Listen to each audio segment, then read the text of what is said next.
el transistor. Un pequeño switch del tamaño de un virus que puede controlar una pequeña corriente eléctrica. Es una de las invenciones más importantes de todos los tiempos porque cuando está encendido y cuando está apagado. Suena simple, tal vez demasiado simple, pero esta situación de sí o no es increíblemente útil porque es un sistema binario, encendido o apagado, sí o no, uno y cero. Con suficientes transistores, trabajando juntos, podemos crear muchísimas combinaciones de encendidos o apagados, unos y ceros, para hacer código que pueda almacenar y procesar cualquier tipo de información que puedan imaginar. Así trabajan las computadoras, y es la razón por la que puedes leer esto. Es todo porque esos pequeños transistores pueden organizarse o integrarse en circuitos integrados, o microchips, que pueden hacer las operaciones de millones de transistores a la vez. Y hasta hace poco la única limitante era cuántos transistores podemos meter en un microchip.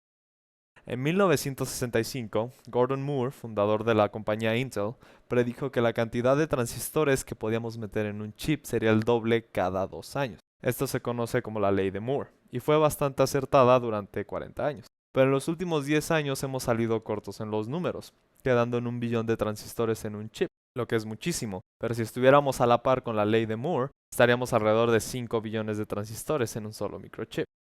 Entonces, ¿por qué se están limitando nuestros números? ¿Cómo conseguimos más transistores en nuestros chips? ¿Y cómo se convierten millones de transistores en videos de música, etcétera? Una pista es increíblemente complicado. Comencemos pequeño, con el transistor. El transistor es una compuerta que se abre o se cierra con electricidad para controlar el flujo de electrones entre dos canales de silicón que se separan por una compuerta. Están hechos de silicón porque el silicón es un semiconductor natural. Esto quiere decir que puede conducir electricidad bajo unas condiciones o bloquear su paso bajo otras.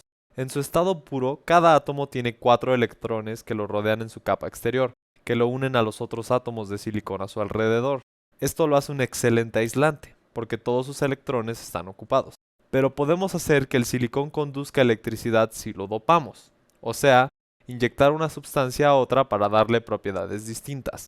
En este caso, inyectamos al silicón con fósforo, que tiene 5 electrones en su capa exterior, o con boro, que tiene 3. Si los inyectamos en silicón puro, obtenemos electrones extra que no están atados a nada y pueden moverse entre las dos partes del transistor, pero no lo harán sin ayuda. Cuando aplicamos una carga positiva a un transistor, esa carga atraerá los electrones que son negativos de ambas partes del transistor, uniéndolos y permitiendo el paso de corriente. Remueves la carga positiva del transistor y los electrones regresarán a su lugar, dejando de nuevo el hueco entre las dos partes del transistor. Y de todo esto, los dos modos, encendido y apagado, 1 y 0. Toda la información de tu computadora está siendo representada en secuencias de transistores encendidos o apagados. Entonces, ¿cómo millones de unos y ceros se convierten en este video sobre transistores? Imaginemos 8 transistores conectados juntos. Digo 8 porque un byte de información tiene 8 bits. Esos son 8 transistores encendidos o apagados. Esa es la unidad básica de toda la información en tu computadora. Solo con estos 8 transistores podemos tener 256 combinaciones de unos y ceros. Entonces, digamos que nuestros transistores dan este byte de datos. Ese es el número 67 en binario a propósito. ¿Y ahora qué? Bueno, dependiendo de a dónde se envíe, este byte de información significa algo distinto.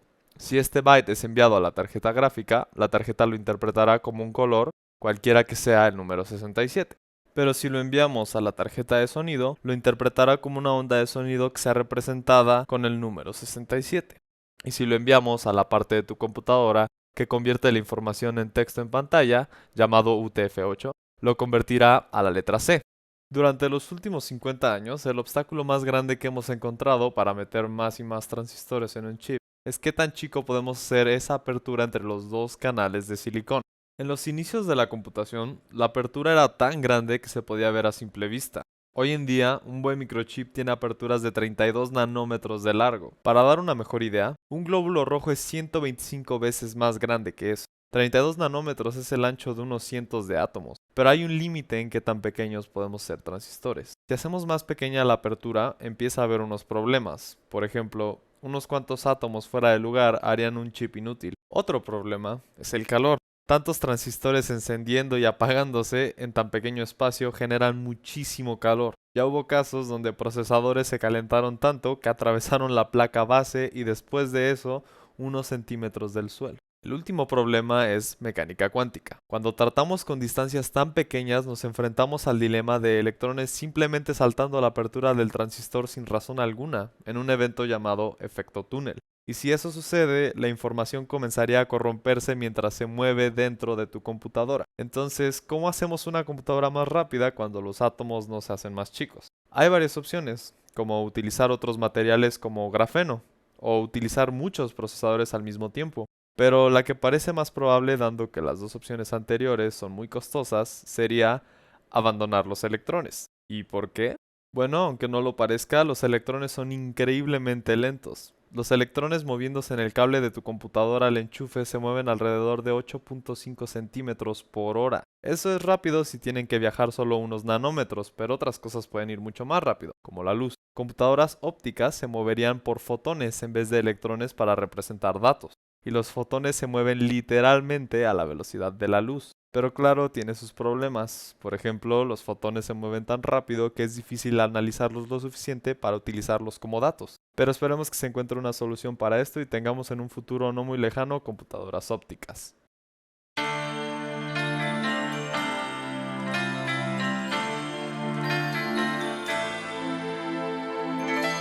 The winner takes all.